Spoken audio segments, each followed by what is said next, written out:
Bien, bonsoir. Je passe la parole aux Viséennes. Bonsoir à tous, chers amis. Je suis très heureuse de vous accueillir pour une rencontre littéraire en partenariat avec Hebraïca. Je voulais juste en quelques mots vous expliquer ce que veut dire WIZO. Ça veut dire Women International Zionist Organization. C'est une organisation de femmes bénévoles créée en 1920 qui se sentent engagées par leurs institutions et programmes d'éducation et de solidarité.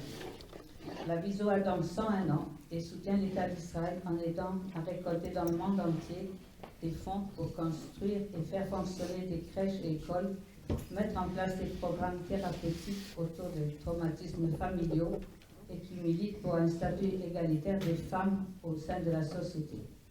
La WIZO crée des espaces pour les activités périscolaires et organise des ateliers de soutien. Elle a créé plusieurs centres d'études pour jeunes en déshérence scolaire. Un exemple, le lycée professionnel Maya Rodenberg, qui se trouve à Rehovot, à 14 km de Tel Aviv. Il existe en France 30 sections et une dizaine de comités de lecture. À Toulouse, il existe 2 sections. Une prélecture est effectuée afin de choisir les livres qui correspondent aux lignes directives de qualité littéraire. Ceci comporte une étude du livre commenté, de critiques différenciées et ponctuées, des notes sur le fond, la forme et l'intéressement.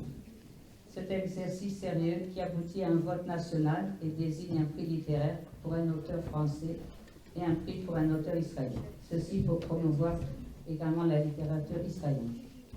Voilà ce que je voulais vous dire. Je passe maintenant la parole à mon ami Jeanne Farouche qui va vous présenter Catherine Rinfogel. Bonsoir à tout le monde. Nous vous remercions d'être présents ce soir afin d'écouter Catherine Rinfogel-Drommelschläger vous parler de son premier livre. Si. Non, Faut c'est parler. bon. C'est bon? Oui. Voilà. Préalablement, nous souhaitons vous présenter son parcours personnel et intellectuel. Cela ne va durer que 2-3 minutes, n'ayez pas peur. Catherine est issue d'une famille très connue et influente sur la ville de Toulouse. L'espace du judaïsme où nous sommes actuellement porte le nom de son oncle, le docteur Maurice Grinfogel, ancien président de la communauté et inspirateur de ce bel espace. Et avant lui, son grand-père, Gilles Boaz Grinfogel, fut également président de la communauté. Après un premier mariage et 2 enfants, Catherine entame des études de droit qu'elle réussit très brillamment. Après avoir soutenu en 1991 sa thèse pour le doctorat en droit sur le thème « Le crime contre l'humanité », ce qui lui a permis d'écrire des articles et d'effectuer à la demande du parquet général de Bordeaux une consultation dans le cadre de l'affaire Papon, Catherine intègre l'Université de Toulouse 1 Capitole en tant qu'enseignante-chercheuse. À ce titre, elle publie divers ouvrages et articles juridiques relatifs notamment au droit européen et elle effectue régulièrement des missions d'enseignement à l'étranger, en Tunisie, au Maroc, en Argentine, en Lituanie, au Brésil, en Hongrie, et se rend régulièrement en Pologne. Tout au long de sa carrière, elle a été chargée de la codirection de Master 2, Économie et droit de la concurrence, de la direction de diverses thèses de droit de l'Union européenne et de la direction de mémoire de Master 2 en droit européen. Elle est également membre du jury depuis plusieurs années au concours d'avocats. Parmi ses activités de recherche, elle est enseignante-chercheuse à l'Institut de recherche en droit européen international et comparé de Toulouse, de l'Université de Toulouse 1er. Et elle vient récemment d'obtenir le diplôme de médiateur. De sa seconde union avec Edouard Drommelschläger, dont la photo de ses parents est accrochée au rez-de-chaussée de ce bâtiment, est issu Lucien.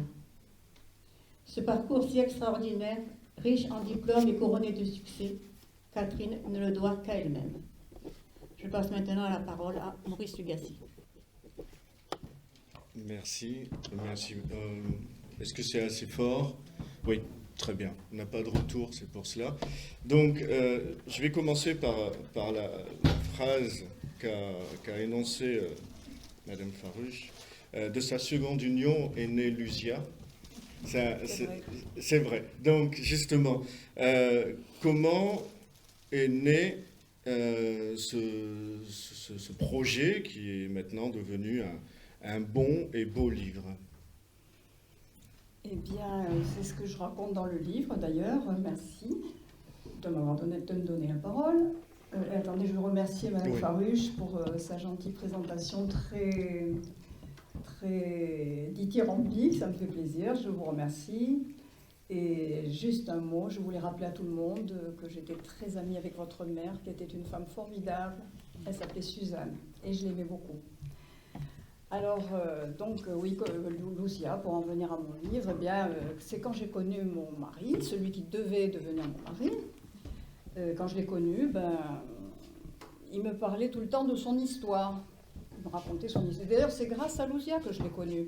D'accord. Parce qu'il avait publié un article dans la rubrique nécrologique de plusieurs journaux.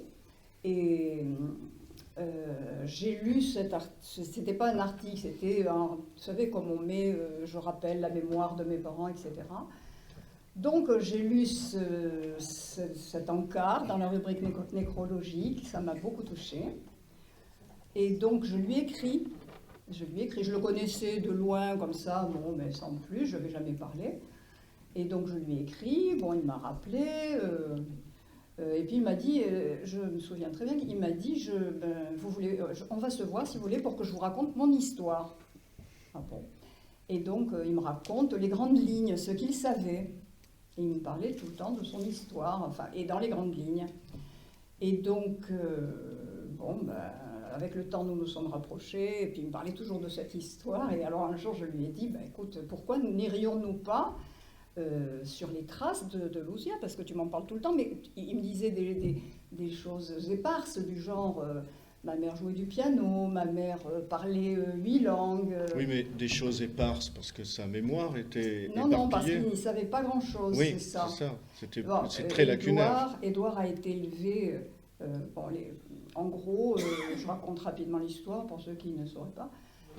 Et les parents d'Édouard ont été déportés, il avait 2 ans. À la sortie de la guerre, il a été récupéré et élevé par son oncle et sa tante.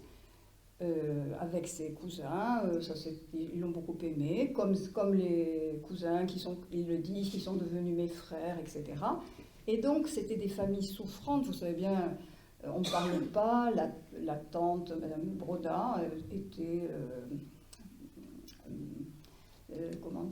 un peu dépressive, ses histoires l'avaient brisée, et donc elle lui parlait peu, et il n'osait pas demander, mais il savait. Il savait qu'il avait eu une mère, un père, autre, mais il n'osait pas demander. Et puis, il a retrouvé sa famille maternelle. C'est vraiment une histoire incroyable. Les parents de sa mère étaient en Pologne, ils ont été déportés en Russie, en Sibérie. Et après la guerre, ils sont revenus. Il savait qu'il y avait un petit-fils qui était vivant, mais il ne savait pas où il était. Ils l'ont cherché pendant des années, ils l'ont retrouvé quand il avait... On va en parler, mais d'abord, vous et le livre. Eh bien, je vous dis, il me disait... Donc, il a raconté un peu... Alors, non, mais c'est juste pour poser le cadre. Et donc, sa tante qu'il a élevée ne lui parlait pas. Il l'a rencontrée en Israël. Non, la tante d'ici, Madame Broda. Elle lui parlait peu. Après, il a retrouvé sa famille maternelle. Alors là, il avait une autre tante qui lui parlait beaucoup, mais il n'osait pas, il se contentait de ce qu'elle lui disait. Il ne demandait pas plus, il n'osait pas, il avait peur de les peiner. Peut-être avait-il peur aussi de rouvrir ses propres blessures, parce qu'il avait réussi plus ou moins à colmater les choses. Et puis, voilà, alors il me disait des choses éparses, parce qu'il ne savait que des choses éparses, des choses sans lien. Et alors, je lui ai dit, mais enfin, il manque quelque chose. Pourquoi n'irions-nous pas sur les traces de Lucia? Alors, il m'a dit, d'accord. Alors, donc, on a commencé à chercher Lucia. Et c'est ça qui est intéressant, c'est-à-dire qu'il a attendu longtemps, il a attendu un soutien, en fait. Il a attendu ce soutien important pour aller vers des choses qui pouvaient faire mal. Il m'a souvent dit que sans moi, il n'aurait pas eu le courage d'aller là-bas. je vais donner ce courage peut-être. Ouais. Donc ça a commencé par un voyage à Bialystok directement? Je ne sais plus si on a commencé par... Non, je crois qu'on a commencé par Io. Ouais. Oui. Parce qu'il y avait différents endroits, donc, par où était passé Lucia. On a le périple. On a le Bialystok, périple, oui. Anvers. Alors, on avait trouvé le périple.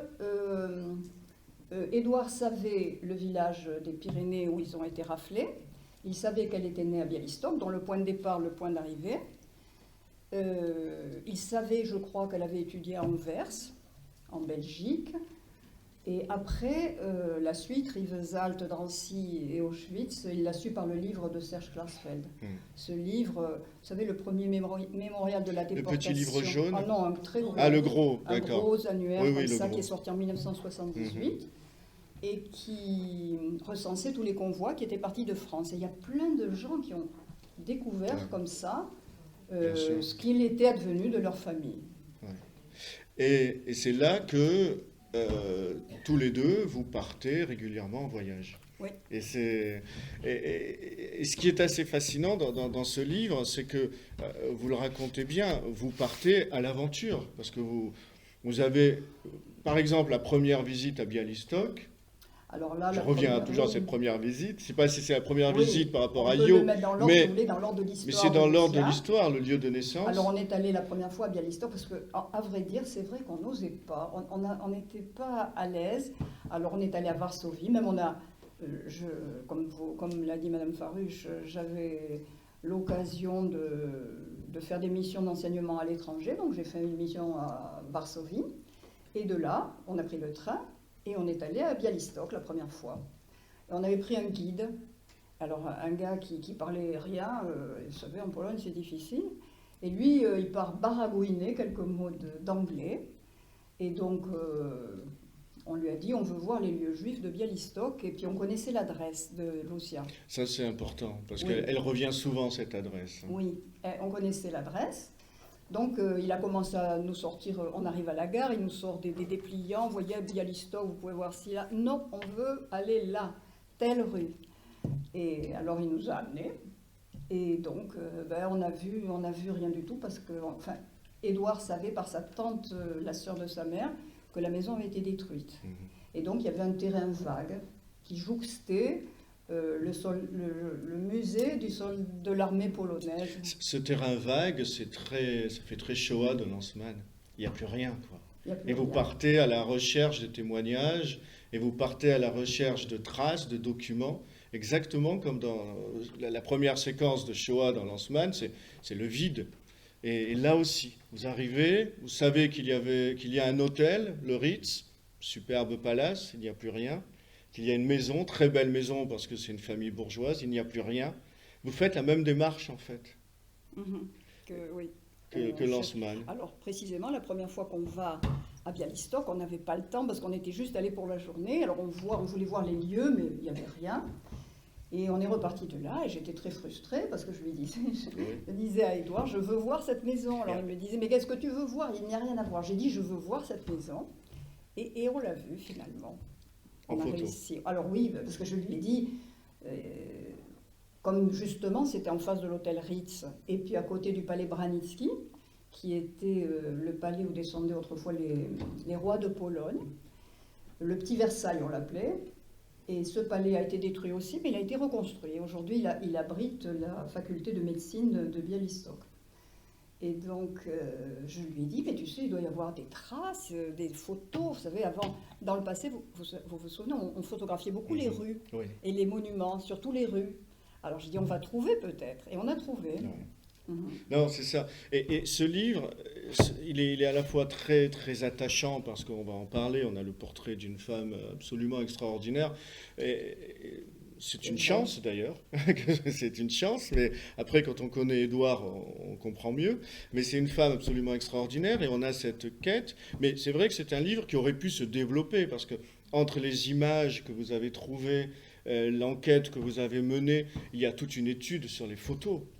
C'est extraordinaire de voir toutes ces photos et comment les lieux ont évolué et finalement comment le génocide a fonctionné par la disparition. On veut faire disparaître, et vous êtes là, pour faire réapparaître. Et ça, c'est très beau. Et on a les photos dans le livre. Hein. C'est une excellente idée des éditions Hermann d'avoir Oui. voulu garder les photos. Alors, votre quête part de Bialystok. Ça, là, il n'a pas encore trop mal. Vous avez parlé de blessure qui ne veut pas réouvrir. Pour l'instant, il n'y a rien. Donc, il reste dans... Mais ensuite... Oh, Édouard, quand il va en Pologne, il n'est pas très bien. Ouais. Il n'est pas très bien. Mais ensuite, donc, comment vous continuez après, une fois que vous vous retrouvez face... C'est pas une impasse, enfin, ça ressemble à une Non, alors, impasse. ça ressemble à une impasse, mais ça n'en est pas une parce que, alors voilà, il y a eu un truc. Un jour, j'ai une cousine qui vient me voir et qui vient avec sa mère, une dame qui avait 90 ans. Et cette dame avait les idées claires, très claires, et elle n'arrêtait pas de parler de la guerre, du passé, etc. Et c'est là que ça m'a donné une idée. J'ai dit à Édouard, mais écoute, si cette dame-là regarde comme elle a les idées claires, elle se rappelle de plein de choses, on pourrait peut-être trouver une dame à Bialystok, des personnes qui auraient, de cet âge-là, qui auraient connu Louzia peut-être. Peut-être pas des juifs malheureusement parce qu'il n'y en a plus, mais peut-être des voisins chrétiens, ce que je sais, on peut essayer. J'ai envie de mettre une annonce en polonais dans le journal de Bialystok. Alors Édouard, il ne voulait pas, enfin c'est pas qu'il ne voulait pas, mais il n'y croyait pas trop. Il me disait, mais qu'est-ce que tu vas trouver, etc. Puis j'ai dit, ça ne coûte rien d'essayer. Enfin si, ça a été compliqué, parce que d'abord, il a fallu l'écrire en anglais, trouver quelqu'un qui la traduise en polonais, et qui la publie, qui trouve le journal, mais enfin... Et puis j'ai appris récemment d'ailleurs que cet article avait fait des petits, parce qu'il a été recommandé par la suite.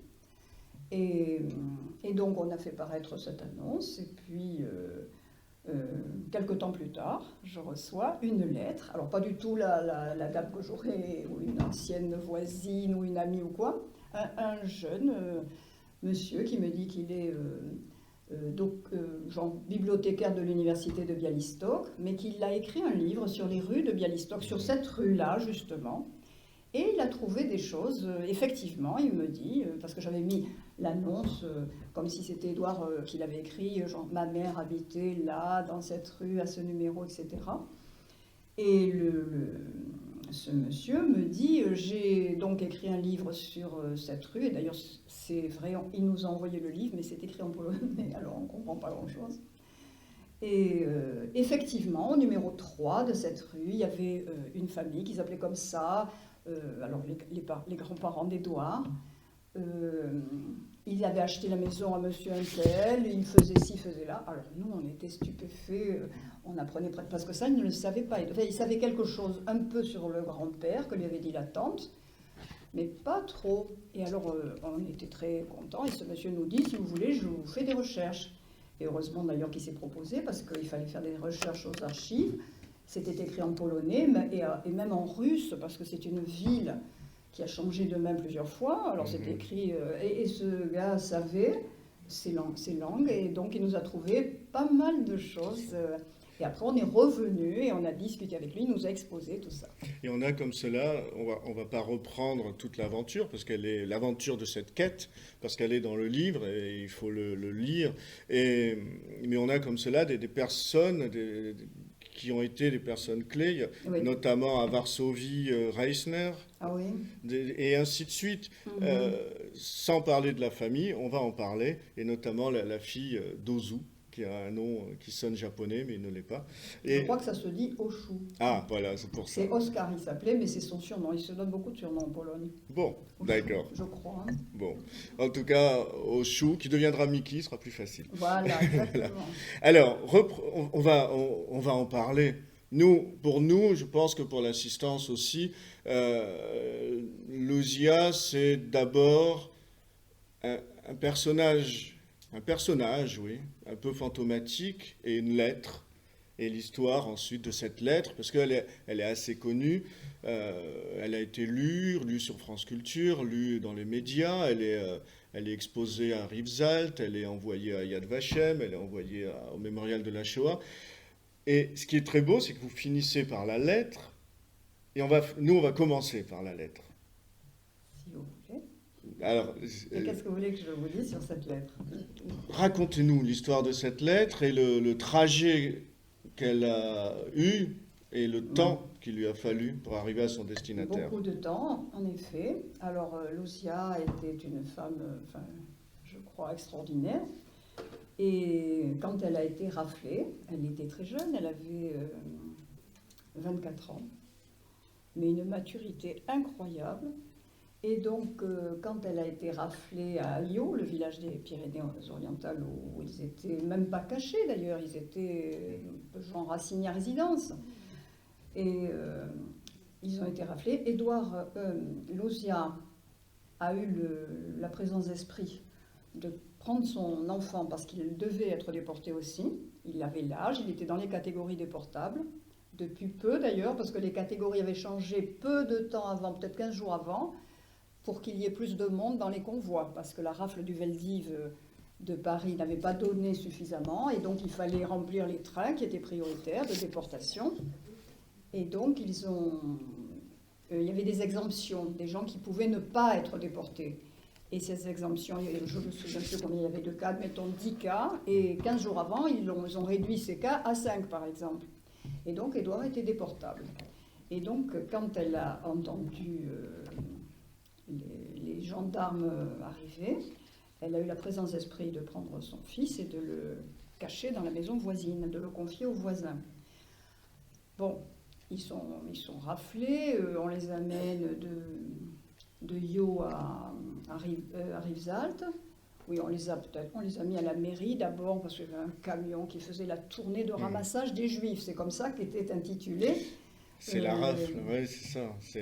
Vous savez, c'est la rafle du 26 août 1942 en 26 zone août. libre, des Donc Juifs là, de la zone libre. la police et la gendarmerie et la police française, c'est eux qui effectuaient cette Alors, rafle. je vais vous dire, je ne sais pas si vous connaissez Yo, s'il y a des personnes qui connaissent Yo dans l'assistance, il faut y aller là-bas.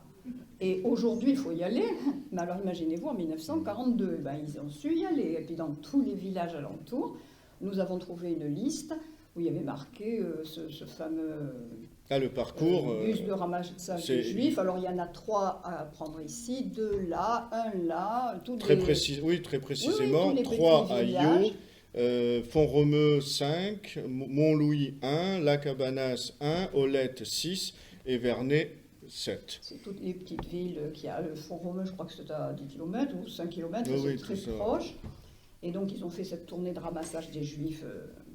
Et donc, à Yo, il y en avait 3. Et ils ont pris 3.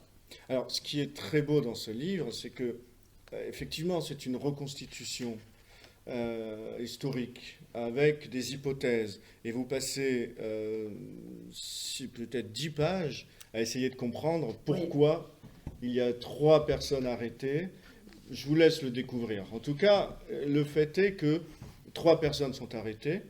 Lucia, son mari et le beau-père. Et son beau-père, le père du mari, de son mari. Son mari, Raphaël. Alors que normalement, curieusement, le grand-père n'était pas déportable parce qu'il avait un enfant français et que Édouard était déportable. Et à partir de là, je me suis posé beaucoup de questions. J'ai réfléchi, vous me dites qu'il y a 10 pages là, il y a peut-être eu 3 mois en réalité, mais ou plus, je ne sais pas, je ne sais plus. Et puis j'ai trouvé ce qui me paraît la seule explication possible. On vous laisse la lire. On vous laisse la lire. La réponse à l'énigme. Le camp de Rivesaltes. Oui, elle est au camp de Rivesaltes, il reste quelques jours. Le grand-père est relâché, le grand-père d'Édouard, puisqu'il n'était pas déportable. Il a réussi à faire valoir son statut de non déportable et on l'a relâché. Et là-dessus reste le père et la mère d'Édouard. Au bout d'une dizaine de jours, on les envoie à Drancy. Et c'est important, sans doute, ce qui est important, c'est que je ne savais pas que j'ai trouvé en cherchant dans les livres qui récapitulent tous ces convois, tous ces trucs. Et j'ai trouvé qu'elle avait voyagé ce jour-là dans un wagon de voyageurs et non pas dans un wagon à bestiaux. Les hommes, certainement, son mari a voyagé dans un wagon à bestiaux et elle, les femmes et les enfants, dans des wagons de voyageurs. Et donc, j'imagine la scène parce que c'est là qu'elle avait la lettre qu'elle avait dû cacher, une lettre qu'elle avait écrite à son enfant parce qu'elle se doutait que peut-être ça allait mal tourner pour elle et pour son mari. Et alors elle l'avait cachée, certainement. Et c'était d'autant plus important d'ailleurs qu'elle la cache, qu'il y avait l'adresse dessus et tout, et on pouvait remonter la piste, donc elle l'a cachée. Et puis arrivé en gare de Narbonne, il y a eu un arrêt de train, on le sait parce que ce train et tous les convois sont répertoriés, on nous dit il s'est arrêté ici, bon, bref. Et donc il s'est arrêté à Narbonne, et d'ailleurs je crois que la lettre est timbrée de la poste de Narbonne avec le timbre Maréchal Pétain. Et elle l'a donné à quelqu'un, certainement, elle a pu ouvrir, vous savez, dans les wagons de voyageurs, elle a pu descendre discrètement la fenêtre et l'a confiée à un voyageur qui était sur le quai. Et cette lettre, elle a été postée, elle est arrivée parce qu'elle était adressée à l'oncle d'Édouard, M. Broda, qui habitait, lui aussi se cachait, lui et Mme Broda, l'oncle et la tante qui ont récupéré Édouard à la fin de la guerre, se cachaient aussi de village en village, et ils étaient dans un village qui s'appelle Le Lerme, c'est pas loin d'ici, hein, c'est dans les alentours. Et elle a adressé cette lettre, là, voyez, sur le livre, vous avez la couverture, sur la couverture du livre, vous avez la photo de la lettre, de l'enveloppe, et il est indiqué « Monsieur Simon Broda, Le Lerme, Haute-Garonne », et en dessous, elle a marqué, entre guillemets, « Pour le petit Édouard ». Cette lettre est arrivée. Je pense qu'elle est arrivée à Bonporé dans les temps normaux. En temps de guerre. En temps de guerre, voilà, dans les temps aussi normaux que cela puisse être en temps de guerre. L'oncle, M. Broda, ils ont gardé cette lettre. Et puis, nous pensons qu'ils pensaient protéger Édouard en ne la lui donnant pas. Et donc, il ne lui a pas donné. Et Édouard... il a vécu comme ça, il savait, comme je vous l'ai dit, des bribes, un peu ceci, cela, mais il préférait peut-être même ne pas demander d'ailleurs, parce que ça aurait réveillé des blessures en lui. Bon. Et puis, M. Broda est décédé, et Mme Broda, la tante, a donné la lettre à Édouard. Alors, lui ne voulait pas, mais quand il est décédé, elle l'a donné. Ce qui explique qu'elle ait mis 40 ans à... Exactement. Cette lettre, elle était dans un tiroir chez M. et Mme Broda. Et Mme Broda lui a donné la lettre au décès de M. Broda, qui peut-être s'y opposait certainement, mais dans un but de protection. Sauf que ça a fait un tsunami dans la vie d'Édouard. Parce que, bon, je ne sais pas comment il aurait réagi plus jeune. Mais là, il avait 45 ans, sa vie, bon, il était établi, il était... Enfin, je sais pas... Enfin, de toute façon, moi, à mon avis, ces choses-là, ça ressort toujours. Peut-être pas la lettre, mais ces chagrins qu'on terre, dont on ne veut pas parler, je suis payée pour le savoir. Et donc, et elle est sortie, l'histoire, l'affaire, mais très violemment. Et cette lettre nous amène à la personnalité de Louzia, parce que cette lettre est extraordinaire. Je veux dire, des lettres, il en a été écrites. On a des volumes de lettres envoyées depuis Drancy, des lettres envoyées depuis les autres camps, Pithiviers, Bonne-la-Rolande ou de Rivesaltes. Celle-ci, elle est impressionnante. Enfin, elle est marquante. Je me rappelle, juste une anecdote, il y a une dizaine d'années, un 27 janvier, on avait eu l'idée, mais c'était une mauvaise... Enfin, je ne sais pas si c'était une bonne idée. Mais on a fait entendre cette lettre. On l'a mise dans les amplis, nous étions au monument de la Shoah, on a mis ça dans les amplis, paf. Et le public pleurait. C'est-à-dire, c'est une lettre dans laquelle on a la mère, et tout ce qu'elle dit. Enfin, c'est une lettre magnifique que vous retrouvez évidemment ici. Et à partir de là, on comprend mieux à la fois... Louzia, c'est une personnalité sensible, intelligente, clairvoyante. Elle est courageuse. Ouais. Déjà, alors, moi, on va commencer avec, on va pas faire la liste des qualités, mais une femme résolument moderne. On peut commencer par là ? Oui, on l'a vu dans sa vie. D'abord, elle est partie... Elle quitte Bialystok. Elle quitte Bialystok. Bon, peut-être aujourd'hui, les filles quittent la famille pour aller s'installer dans des villes, vous savez, ailleurs pour faire leurs études. Ben, à l'époque, ça se faisait peut-être moins quand même. Elle est partie de Bialystok à Anvers pour étudier. Elle étudiait dans une école de commerce. D'ailleurs, elle était déjà partie avant, puisqu'elle avait été à Vilnius, enfin, ce qui est aujourd'hui Vilnius, et qui s'appelait à l'époque Vilno, et qui appartenait à la Pologne, mais aujourd'hui c'est la Lituanie. Elle était partie déjà étudier 1 an de droit ou 2. elle est Et puis revenue. déjà, elle ne veut pas être une jeune fille à marier qui va être dépendante Exactement, il y a d'un mari. quelques termes dans ces lettres qui sont étonnants pour l'époque. Attendez, j'en ai une là, j'ai pris quelques notes. Mes parents, attendez, qu'est-ce que c'est je ne le retrouve pas. Bon, je ne vais pas faire perdre de Oui, temps. parce que Elle on veut va vivre en sa parler. vie à elle. Elle veut. Ouais. Elle n'écoute. C'est pas ses parents qui lui diront comment elle doit faire sa vie. Pourtant, elle les respecte, elle les aimait beaucoup, bien sûr, mais elle veut mener sa vie comme elle l'entend. Donc, elle part à Anvers. Elle mène des études de commerce. C'est là qu'elle a rencontré son futur mari. Autre signe de modernité, je ne sais pas si je peux le dire ici. Je demandais à Édouard. Non, mais on va voir Disons c'est une femme libre Voilà, aussi. c'est dans le livre. C'est une femme libre qui choisit. Elle Voilà, choisit. exactement. C'est ça qui est très beau.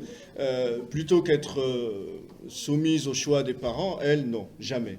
Même, quel que soit le prétendant, c'est elle qui va au-devant. Et elle se marie d'ailleurs sans l'accord des parents. Malheureusement, alors, elle aurait aimé certainement l'accord des parents, mais voilà, c'était en pleine guerre.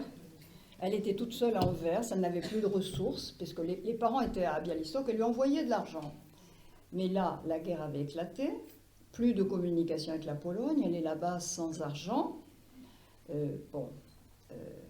Elle fréquente Raphaël, c'est son mari, mais qui n'était pas encore son mari. C'est une grosse histoire, une belle, grosse et belle histoire d'amour. Et elle, voilà, je vais vous le dire quand même, en avant-première, elle est enceinte sans être mariée. Elle est enceinte. Vous vous rendez compte? Et alors, donc, elle est Donc c'est vraiment un enfant de l'amour. C'est vraiment un enfant de l'amour. Alors, elle est enceinte. Et elle est très embêtée parce que, bon, à l'époque, c'est difficile. Alors, en plus, elle ne sait pas quoi faire, elle n'a pas les parents le soutien, parce que certainement les parents, bon, peut-être ils n'auraient pas été contents sur le coup, mais après, ils l'auraient certainement soutenu, aidé. Elle n'a plus aucun soutien que ce jeune homme qui est ennuyé. Qui, heureusement, est de bonne moralité. Qui est de bonne moralité. Et avec l'aide de... Alors, Madame Broda, c'était la sœur de son père. Madame Broda qui a élevé Édouard. Et elle était là, c'était la sœur. Et alors elle l'a aidée, ils étaient là, naïfs, vous savez, ils ne savaient pas trop comment faire. Et puis finalement, ils ont décidé de se marier. La famille de Luzia, elle a un destin intéressant. Là, je commence par la fin. Ils sont quasiment tous en Israël, après la guerre. Mais pendant la guerre, là, on voit comment le témoignage rejoint le récit historique et l'histoire. Ce qui leur arrive est très, oui. très... Alors, qu'est-ce qui leur arrive aux parents de Luzia? Donc, c'était des gens qui étaient très aisés à Bialystok. Le père avait plusieurs magasins, des usines. C'était une famille cultivée, éduquée. La grand-mère d'Édouard avait le bac. Vous savez, dans les années 1900 en Pologne, pour une femme juive, vraiment, et ils mettaient la culture par-dessus tout, ils voulaient que leurs enfants étudient. Et donc, ils avaient une très belle maison, comme vous l'avez dit, en face du Ritz, qui était le plus beau quartier de Bialystok, et qui l'est toujours. C'est toujours la plus belle rue, c'est très joli encore. Et quand les Russes... Alors, vous savez, il y a eu le pacte germano-soviétique, et ils se sont partagés. La Pologne et Bialystok faisaient partie de la partie soviétique, où a échu aux soviétiques. Alors ils sont venus s'installer à Bialystok, et les gens étaient terrorisés, parce que les Russes, ils déportaient à tour de bras. Alors pas les Juifs, tout le monde. Les intellectuels, les gens qui avaient de l'argent, ils déportaient à tour de bras. Et les Polonais d'aujourd'hui, ils en ont encore des traces. Quand on leur en parle, ils ont tous dans leur famille été déportés, dans les goulags de Sibérie. Et alors, quelque chose de... Alors, tenez, je reviens un petit peu en arrière, parce que quand Édouard m'a dit, dès que je l'ai connu, il me dit, ma mère était de Bialystok. Et peut-être qu'il pensait que je ne connaissais pas cette ville, mais moi je la connaissais parce que j'avais lu Le sang de l'espoir de Samuel Pisard. Je ne sais pas si certains d'entre vous ont lu ce livre. Et Samuel Pisard était de Bialystok. Donc quand il m'a dit, ma mère était de Bialystok, j'ai dit, mais je connais Bialystok, enfin je connais, j'y suis jamais allée, mais je sais que c'est la ville de Samuel Pisard. Et quand j'ai voulu reconstituer l'histoire de Lucien et de sa famille, j'ai repris le livre de Pisard où il raconte, et donc les parents de Lucien étaient là, ils racontent que les soviétiques sont entrés, je le cite d'ailleurs dans le livre, les soviétiques sont entrés dans Bialystok, les gens étaient terrorisés parce qu'ils avaient peur de la déportation, ils étaient mais carrément terrorisés. Et Pisard, pour la petite histoire, raconte que son père, qui était, je ne sais pas ce qu'il était, mais c'était pas il aurait dû être déporté aussi, mais il se trouve que le jour où les soviétiques passent dans la rue, le père de Pisard était en train de réparer le moteur de la voiture. Et donc il le voit, ce monsieur, les mains pleines de cambouis, ils ont pensé, lui c'est un travailleur, donc lui c'est bon, il reste. Tandis que les cousins de Pisard sont déportés, tout le monde est déporté, les grands-parents d'Édouard avec l'oncle et la tante sont Sauf que cette déportation leur a sauvé la vie. C'est-à-dire que, en fait, les gens qui restaient à Bialystok ont poussé un grand soupir de soulagement, alors que ceux qui étaient déportés étaient désespérés. Ceux qui ont été déportés dans les goulags sont revenus, parce que les soviétiques voulaient les faire trimer et les punir d'être, je ne sais pas quoi, intellectuels, riches, ce que je sais.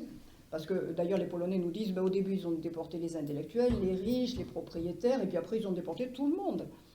Et donc ceux qui restaient étaient très soulagés, sauf que quand les Russes sont partis de Bialystok, c'est les Allemands qui sont venus les remplacer.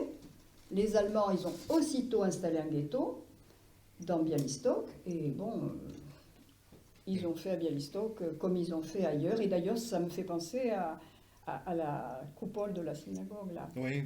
Alors, vous savez, je vous raconte cette anecdote. La première fois que je suis allée à Bialystok, que nous sommes allés à Bialystok avec Édouard, donc on a demandé, on veut aller rue Kilinski-Ego, c'est la rue de Lucia. Et en passant, on traverse un petit jardin.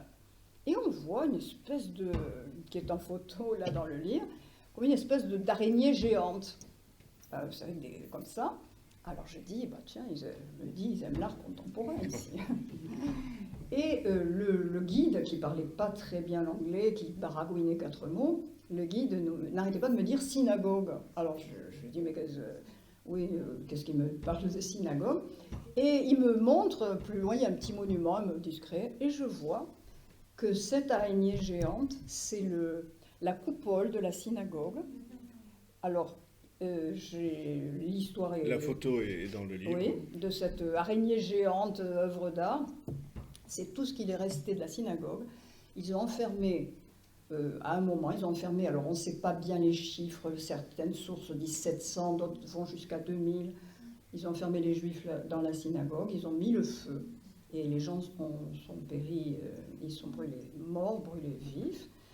Et c'est tout ce qu'il est resté, cette coupole, et qu'ils ont gardé là en souvenir, parce qu'en Pologne, il y a beaucoup de lieux de souvenirs, des mémorials, des pierres, des monuments. Et là, c'est à Bialystok, avec l'histoire de la synagogue à côté. C'est ça qui reste. Quand on a fermé le livre, il nous reste le portrait de cette femme. On va en parler, les histoires d'amour. Et puis, ces lieux, cette topographie là, qui finalement fait qu'on va suivre des lieux disparus ou des lieux évocateurs. Et là, on est vraiment dans une démarche sensible. Et c'est ça qui est très beau dans ce livre. C'est que, en tant que lecteur, on peut nous raconter une histoire. On a parlé avec Catherine du livre avant, et je lui avais dit, je suis surpris, il n'y a pas de lyrisme. Et finalement, c'est ça qui est très beau. Il n'y a pas de lyrisme. C'est-à-dire qu'on a un récit, on a des images, et ça fait mal. Et ça fait mal parce qu'on voit ce qui existait, et on voit ce qu'il n'y a plus. Cette synagogue, il en reste une coupole. Et rien. Et la vie juive en Pologne, il n'en reste plus grand-chose. Et Luzia, il en reste des lettres et des photos. Et on peut encore continuer à en parler, on va en parler. Je voudrais qu'on parle d'amour. Et on a 3 histoires d'amour dans ce livre. 2 que vous allez nous raconter, une que vous n'oserez pas raconter. Les 2 que j'aimerais que vous racontiez, c'est Ozu, Omiki, Oshu. Oshu. Oui. Alors, Voilà, c'est sa première histoire d'amour. Alors Lucia, à Białystok, fréquentait un garçon qui s'appelait donc Oskar Vygotsky et qu'elle appelait Oshu. Dans les lettres, des fois, c'est d'autres petits surnoms, Oshu, Oshi, enfin bon, elle varie. Et ce garçon, il est dans le livre parce qu'il est photographié pas mal. Ah ouais. C'est un garçon qui a l'air d'être très content de lui. Et elle est tombée folle amoureuse de ce garçon. Et alors ce qui est drôle, c'est que Édouard a connu cet homme, parce que cet homme a eu beaucoup de chance. Il était parti en Palestine, donc il se fréquentait à Białystok, voilà. J'essaie de dire les choses dans l'ordre. Il se fréquentait à Białystok, et il semblerait qu'il était question qu'ils partent tous les deux ensemble en Palestine, parce qu'elle voulait aller là-bas. Elle voulait construire Israël. Elle était sioniste, Lucia, avec ce garçon. Et puis, on ne sait pas comment, enfin on l'a compris à travers les lettres qu'on a retrouvées par la suite, le garçon est parti. Avant, je ne sais plus en quelle année, peut-être en 1937, il est parti et il l'a laissée derrière toute seule. Et pour elle, c'est un chagrin ce fut un d'amour, drame, ce fut un drame. Et c'est certainement pour ça qu'elle est partie étudier à Anvers, parce qu'elle ne voulait plus rester, à mon avis, en Pologne ou à Wilno, rester dans les endroits où elle était passée avec ce garçon, et rester là derrière sans lui. Elle a préféré partir. Elle a éprouvé un grand chagrin. Et donc, ce garçon, je disais qu'il a eu beaucoup de chance, parce qu'il est parti en Palestine bien avant la guerre. Et son père avait envoyé pas mal d'argent, parce qu'ils espéraient peut-être y aller un de ces jours. Ils envoyaient de l'argent là-bas. Le père de Oshu, le garçon. Et c'était aussi des gens très aisés, qui avaient des manufactures. À Białystok aujourd'hui, il n'y en a plus une seule. Vous les voyez toutes en déshérence, des bâtiments tagués, abandonnés. Et oui, il n'y a plus leur propriétaire. Et donc, toute la famille de Oshu qui restait en Pologne, ils ont tous péri. Et Oshu, qui était là-bas, il est resté en Israël, et puis il a récupéré tout ça, et puis bon. Et puis l'histoire, elle continue, parce qu'il va... Édouard, on les laisse découvrir l'histoire d'Oshu. Mais ça, c'est la première histoire d'amour qui se termine par cette... Alors il faut dire aussi que pendant qu'elle était à Anvers et que Oshu était en Palestine, ils s'écrivaient. Oui. Et alors ça, c'est une trouvaille extraordinaire. On ne savait pas tout ça. Mais je vous passe les détails, vous le trouverez dans le livre. Édouard a connu cet homme parce que quand il a retrouvé sa famille en Israël... Dans une ville qui s'appelle Białystok. Kiryat Białystok. Kiryat Białystok. Parce qu'il y avait tous les anciens de Białystok qui étaient réunis dans ce village. C'est un village qui s'appelle Ehud, enfin je ne sais plus. Un petit village à côté de Tel Aviv qu'ils avaient appelé Kiryat Białystok parce qu'il y avait tous les gens de Białystok qui étaient là. Et donc, quand après la guerre, bref, vous le lirez dans le livre, les parents, la famille qui est revenue la famille de Lucia qui est revenue de Sibérie est allée en Palestine. Le frère de Lucia était très ami avec ce Oshu. Et donc, quand Édouard allait régulièrement en Israël, il y avait tous les Białystokers, les gens de Białystok qui venaient. Il arrivait là-bas, c'était incroyable. On lui faisait la fête, c'était le fils de Lucia que tout le monde avait connu. Et il a connu cet homme qui était toujours dans la mouvance avec sa femme, ses enfants, etc. Et cet homme était très gentil avec lui. Et Édouard m'avait dit que ce garçon, ils avaient flirté vaguement avec Lucia. Mais qu'elle avait rompu parce que la mère les parents de Lucia n'aimaient pas ce garçon.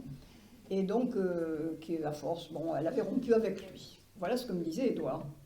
Et puis, le temps a passé, et en 2010, je crois, 2009 ou 10, j'ai du mal avec les chiffres. Oui, mais j'aimerais qu'on arrête là, parce que, on ne va pas arrêter le dialogue, mais l'histoire d'Oshu, parce que il y a une sorte de coup de théâtre. Il y a un coup de théâtre qu'on vous laissera découvrir, on ne va pas tout dire. Après, Catherine va présenter aussi son livre à Ombre Blanche au mois de novembre, enfin, avec des photos. Vous verrez aussi les photos projetées à Ombre Blanche.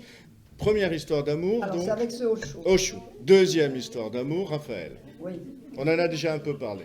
Mais ce qui est très intéressant, enfin, ce qui m'a intéressé, c'est comment Raphaël a tenté de protéger sa famille. Et finalement, Ça s'est retourné Ça s'est retourné oui. contre eux. Ben, je pense que Raphaël... alors, ça, j'ai lu récemment dans le livre d'Anne Sinclair. Mhm. Anne Sinclair a écrit un livre sur des notables, exactement, la rafle des notables, où son grand-père, qui était un Israélite français, le père de son père, a été arrêté. Et tous les gens comme ça, les Israélites français, bon, ils ont été arrêtés et on les a mis dans le camp de Compiègne. Mais il manquait du monde. Et alors, pour compléter les effectifs, ils ont mis dans le camp de Compiègne des juifs polonais qu'ils avaient été prendre à Drancy ou je ne sais pas où, enfin bref, pour compléter. Et donc, il y avait ces deux mondes complètement différents. Et vous allez comprendre pourquoi je vous dis ça. Ces deux mondes complètement différents qui se sont trouvés à Compiègne. Et Anne Sinclair dit qu'ils avaient une vision tout à fait différente des choses. Alors, elle dit que les juifs français, bon, bah, les Israélites, eux, bon, bah, ils voyaient bien que c'était pas, ça tournait mal, que ça allait mal, mais ils pensaient jamais à des horreurs pareilles comme celles qui sont arrivées ensuite. Tandis que les Polonais, eux, ils étaient, alors elle dit qu'ils étaient plus fatalistes. Alors c'est pas qu'ils, je crois pas qu'ils acceptaient leur sort, mais ils se disaient bon ben on a l'habitude que ça tourne mal pour nous, on sait que ça va mal tourner, on a l'habitude, et donc différence de comportement, de mentalité face à l'adversité. Et c'est tout à fait, je crois, ce que l'on peut appliquer à Luzia, qui a vécu en Pologne et qui avait entendu toutes ces histoires de pogroms, de persécutions, etc. Elle est venue en Belgique, elle avait 18 ans, tandis que Raphaël, le père d'Édouard, était certes né en Pologne à Lwów, mais il était venu en Belgique à l'âge de 12-13 ans. Et donc lui, il avait en quelque sorte une mentalité, une éducation... je dirais plus civilisée, enfin plus, je ne sais pas, plus occidentale, vous voyez. Et donc lui, il avait la réaction des Israélites français, bon ben c'est vrai que le vent est mauvais, c'est vrai qu'on est persécuté, mais ça va passer, on a les papiers en règle, on ne fait pas de vagues. Il y a une confiance dans oui, le légalisme, une ça. confiance dans la France. Il avait confiance, il se disait, ben, tant qu'on a les papiers en règle, et vous savez que les papiers en règle, il ne les avait pas, il fallait aller tous les mois se faire régulariser. Et un jour, on a trouvé dans les papiers qu'ils ne s'étaient pas fait régulariser peut-être dans les temps. On leur a collé une amende alors qu'ils n'avaient pas un centime, ils n'avaient rien. Et donc le père d'Édouard, Raphaël, croyait dans le légalisme, voilà, on est en règle. Alors d'autant plus qu'ils étaient quand même assez c'est bien intégré, oui, c'est ça, intégrés au village. Intégrés, et d'ailleurs, quand on voit les lettres qui ont été échangées entre les maires, les préfets, tout ça, qui parlent d'eux, parce qu'ils étaient surveillés, entre guillemets, quand on voit la tonalité de ces lettres, et quand on sait combien ils étaient intégrés, parce que les villageois qu'on a trouvés après, qu'on a pu retrouver à Io, nous ont parlé dans des termes tout à fait gentils. Et d'ailleurs, quand Édouard est resté tout seul au village, il y avait les Allemands à Bourg-Madame à 5 km, il n'y en a pas un qui l'a dénoncé. Et donc, un décalage entre la position des autorités hostiles, ces Israélites, ces Juifs... Vichistes. Oui, et la population qui les avait bien intégrés. Alors donc, lui, le père d'Édouard, pensait que, bon, ils sont intégrés, ils sont acceptés, il avait loué un champ, il cultivait, il a dû se dire, on va faire le gros dos, on va attendre que ça passe. Tandis que la mère d'Édouard voulait partir. Il y avait l'Espagne pas loin. C'est ça, l'Espagne était à 5 kilomètres. Quelques kilomètres, mais combien de difficultés pour atteindre l'Espagne. Et il y avait son père, lui. Alors lui, il y avait encore son père, la grand-mère d'Édouard du côté paternel, elle était aussi à Io, mais elle est décédée de maladie en 40. C'est-à-dire ce qui peut sembler aisé aujourd'hui à faire... Et puis vous verrez dans le livre les photos de grand-père d'Édouard à 57 ans, on dirait un vieillard. Aujourd'hui, à 57 ans... Et Io devient un piège. Oui, une souricière. Oui. Après, la troisième histoire d'amour, vous ne pouvez pas en parler, c'est celle qu'on se rend compte, et je ne suis pas le seul, mais vous verrez quand vous lirez le livre, c'est que c'est un livre écrit par amour pour Édouard. Et ça, on le lit, sinon à chaque page, mais très régulièrement, et c'est le moteur de cette écriture. Et ça aussi, c'est très beau. Mais... Ce livre d'amour va permettre de recréer tout un monde. de recréer ce monde perdu. Et c'est vrai que, à la fois à travers les photos, à travers ces voyages, à travers tout ce temps, tout ce... finalement, aller dans le froid, Ah oui. non, c'est un vrai travail presque au sens originel. Quand vous l'avez fini, ce livre, vous avez eu l'impression de terminer quelque chose ou de commencer quelque chose? Pas de terminer, en tout cas. Ouais. Vous savez, on en découvre tous les jours. 8 jours avant que ce livre soit imprimé, on a encore trouvé des choses par la dame de Roques-sur-Garonne. Je ne sais pas, parce que, oui, quand... en fait, le périple de... Oui, on n'a pas détaillé le périple et pourquoi Édouard est né à Toulouse. Eh oui, Et alors, oui, de Bialystok. Oui, non, pas de Bialystok. Non, pas lui, Anvers. mais sa famille. Oui, sa mère donc de Bialystok, le père né à Lvov, Anvers. Bon, puis quand les Allemands sont rentrés en Belgique, ils ont fui, comme beaucoup de Belges d'ailleurs, pas que les Juifs. Ils ont fui avant d'être déportés, parce que la plupart... Non, je crois que c'était l'exode belge, mais de Oui, tous mais les beaucoup Belges, ont parce qu'il y avait été- toute l'université de Belgique sur les bords de la Garonne, si Ouais. vous lisez la Ceux qui dépêche. ont pu fuir, d'autres ont été Il y avait déportés, juifs beaucoup et non ont juifs, été mais assignés à tout le monde résidence. fuyait. Je Ouais. vous dis, j'ai trouvé un article de la Dépêche de l'époque qui dit qu'il y a toute la faculté de Belgique là-bas, ici à Toulouse, surtout à Toulouse qui a joué un rôle très important. Et donc ils sont arrivés à Toulouse, à travers les bombardements, un peu comme dans le film Le Train. Mais vous ça aurait savez. pu être ailleurs. Ça aurait pu être ailleurs, oui, parce qu'en fait, ils sont montés dans un train, ils veulent partir d'Anvers quand les Allemands rentrent, et donc le premier train. Et ils sont descendus à Toulouse, et ils y sont restés peut-être plus que de prévu, parce que Louzia était sur le point d'accoucher. Et c'est ainsi qu'elle a donné naissance à un petit Toulousain, Oui. Édouard, qui est né à La Grave, à l'hôpital de La Grave, ici à Toulouse. Alors pendant que... après l'accouchement, ils sont restés pendant 1 mois et demi à Roques-sur-Garonne, que vous connaissez peut-être. Et Roques-sur-Garonne, c'est le seul endroit où je n'avais pas enquêté, parce que je me suis dit, bon, ils sont restés 1 mois et demi, qu'est-ce qu'on va trouver à Roques-sur-Garonne? Et donc nous avons enquêté partout, sauf à Roques-sur-Garonne. Mais il se trouve qu'il y a peut-être 2 mois, mon livre est sorti le 25 août, 3 mois avant, Édouard parle avec une dame qui lui dit mais vous savez, ma mère habite Roques-sur-Garonne et elle connaît quelqu'un dont la famille s'occupait beaucoup des réfugiés pendant la guerre. Vous pourriez peut-être vous mettre en relation avec cette dame. Alors Édouard, bien sûr, il se met en relation avec la dame et la dame commence à lui raconter qu'elle avait 12 ans. C'est une dame qui a 93 ans, mais les idées très claires, très bien. Et cette dame, elle habite Paris. Mais elle a une maison de famille à Roques-sur-Garonne, elle ne vient que l'été. Et donc, ils commencent à échanger par mail, par téléphone. Et cette dame lui dit, nous accueillions pendant la guerre, moi j'étais petite, j'avais 12 ans, et mon grand-père logeait les réfugiés, nous en avons eu plusieurs, et nous avons eu une mère avec son bébé.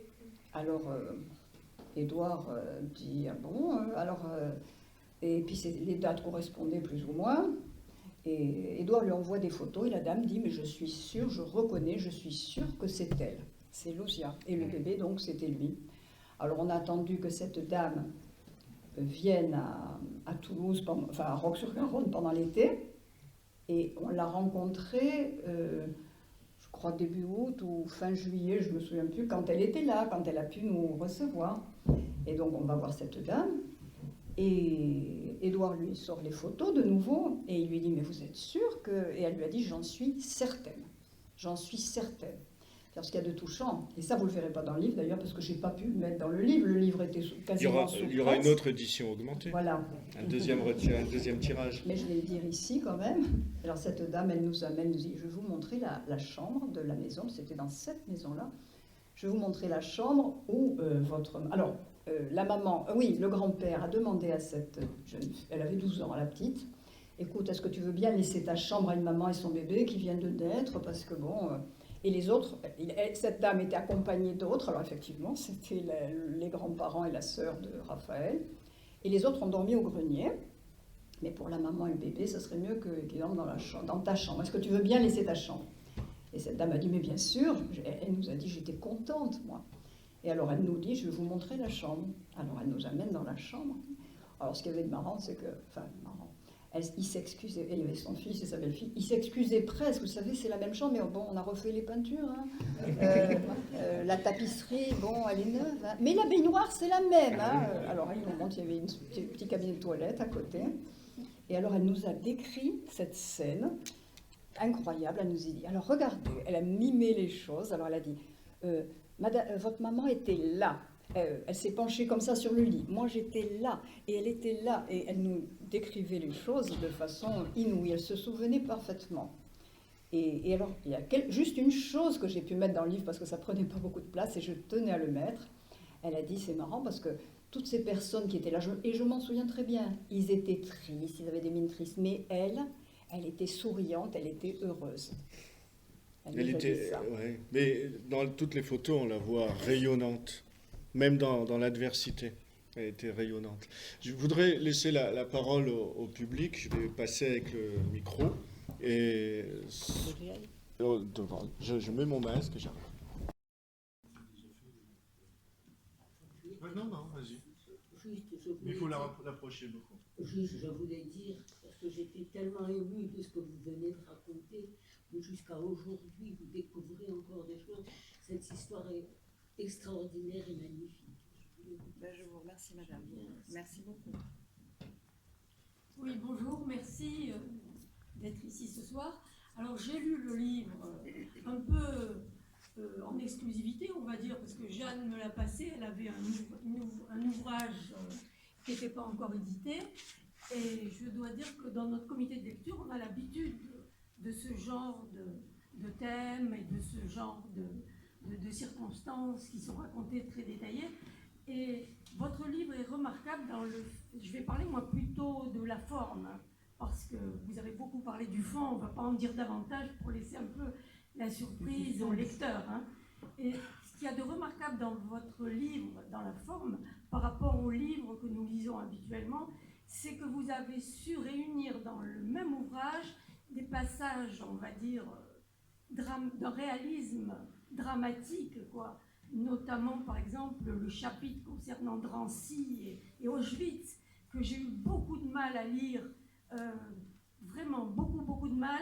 Alors, dans ce genre de chapitre, on a envie à la fois de passer à autre chose, et en même temps, on se dit, on a la volonté de dire non, par respect pour toutes les victimes, je vais continuer à lire chaque mot. Donc, vous avez su mettre dans ce livre ces épisodes dramatiques, et en même temps, comme l'a dit M. Lugassi, parler de Lousia, qui est une femme moderne, mais alors vraiment d'une modernité éclatante, et vraiment les épisodes de sa jeunesse, c'est romanesque. Alors, vous avez intitulé votre livre « Récit ».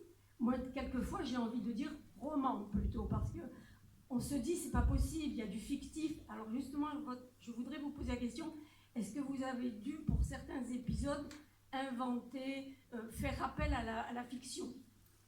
Non, tout est vrai, tous les faits sont vrais. Par contre, là où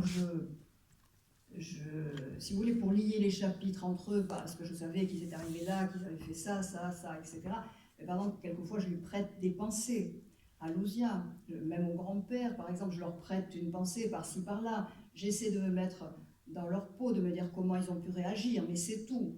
Vous voyez, c'est vraiment... et je vais vous dire, à force de penser à tous ces gens, mais je vivais avec eux, et vraiment, je disais, toi, mais je connais ta famille mieux que toi. Je lui disais, je les verrais rentrer là, mais c'est incroyable. Est-ce qu'Edouard a participé à l'écriture? Non.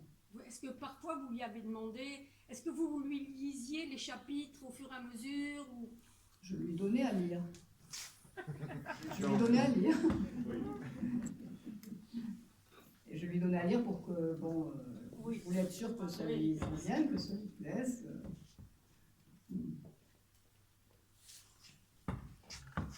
Oui, Catherine, Cathy. Je voulais te remercier. Comment? J'aime mieux Catherine. Ah d'accord. Mais c'est pas grave.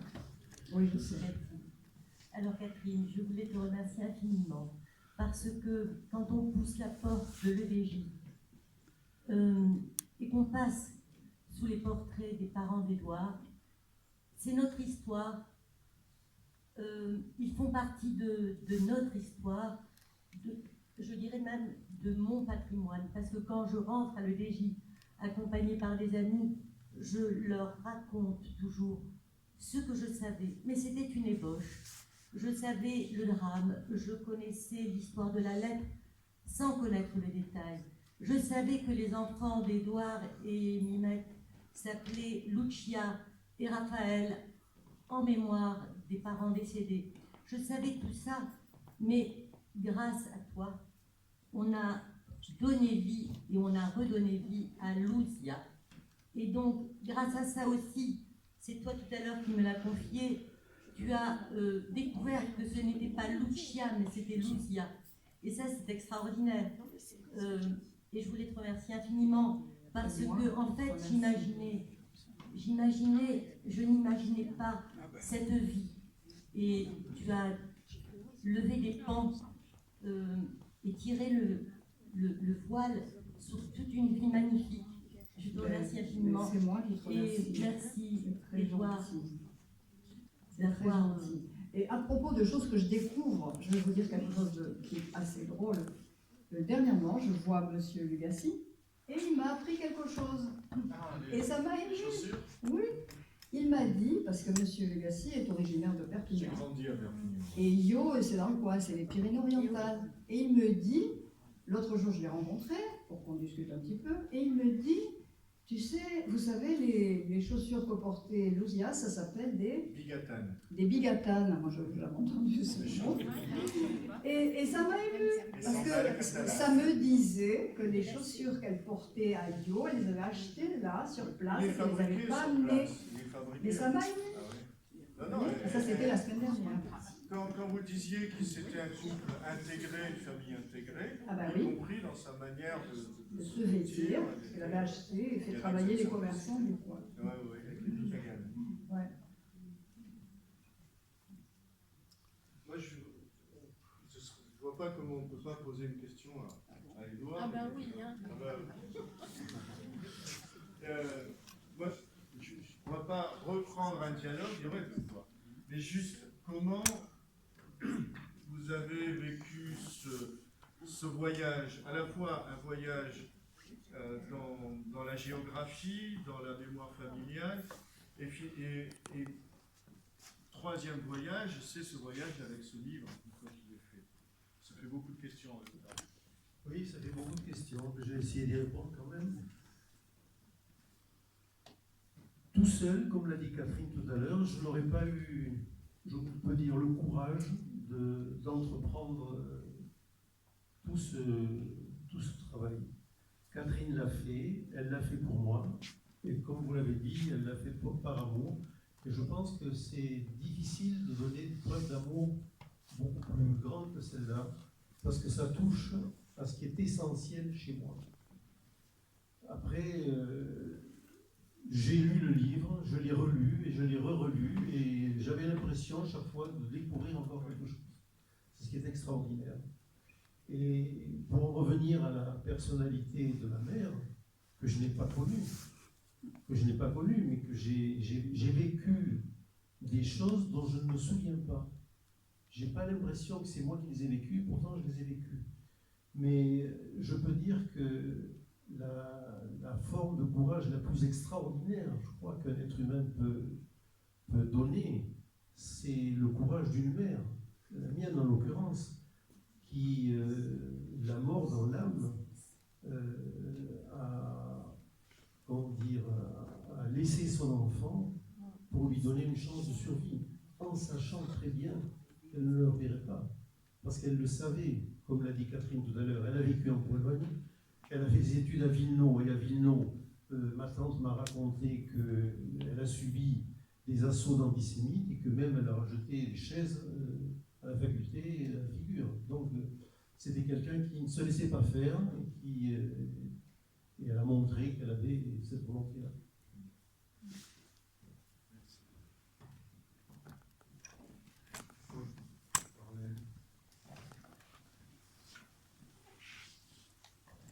Moi, je suis très heureuse d'être là parmi vous ce soir. Et Édouard fait partie de la FMD. Et j'apprécie vraiment de connaître plus amplement son vécu, son premier vécu, si je puis dire, parce que c'est quelqu'un qui est très discret. Et je pense que pour toi, ça a dû être vraiment difficile à vivre, ta vie, de se replonger dans le passé à plus de 40 ans. Je pense que vraiment, tu es un être exceptionnel. Et si je peux me permettre, je te l'avais dit une fois, tu as peut-être trouvé ça ridicule, mais moi je dis que dans l'association, c'est notre Moïse. Donc la FMD, c'est l'association des amis. Les amis de la Fondation pour la mémoire de la déportation. Les amis de la Fondation pour la mémoire de la déportation, qui se réunit au Grand Plaza, puisque les grands-parents de Dorlaine étaient résistants et cachaient les résistants dans ce qui s'appelait... Et les Juifs. Malheureusement, mon papa ne s'est jamais rappelé des noms. Il y avait des personnes, donc j'ai même une fois rencontré un monsieur qui vivait en Belgique et il était à l'hôtel. Mais ils n'ont pas fait ça on ne s'est pas rappelé, donc simplement des noms. Merci Dorlaine. Bon. Bien. En tout cas, merci beaucoup Catherine, merci au Viséen d'avoir permis cette rencontre très émouvante. On vous encourage évidemment à prolonger ce dialogue grâce au livre. Il en reste encore quelques-uns. Vous pourrez le faire signer ce soir. Catherine sera aussi présente à Ombre Blanche le 20 novembre. Et voilà, merci beaucoup. Juste quelques petites annonces avant, merci infiniment. Et quelques petites annonces avant de vous laisser vous précipiter, acheter le livre et le faire signer ici.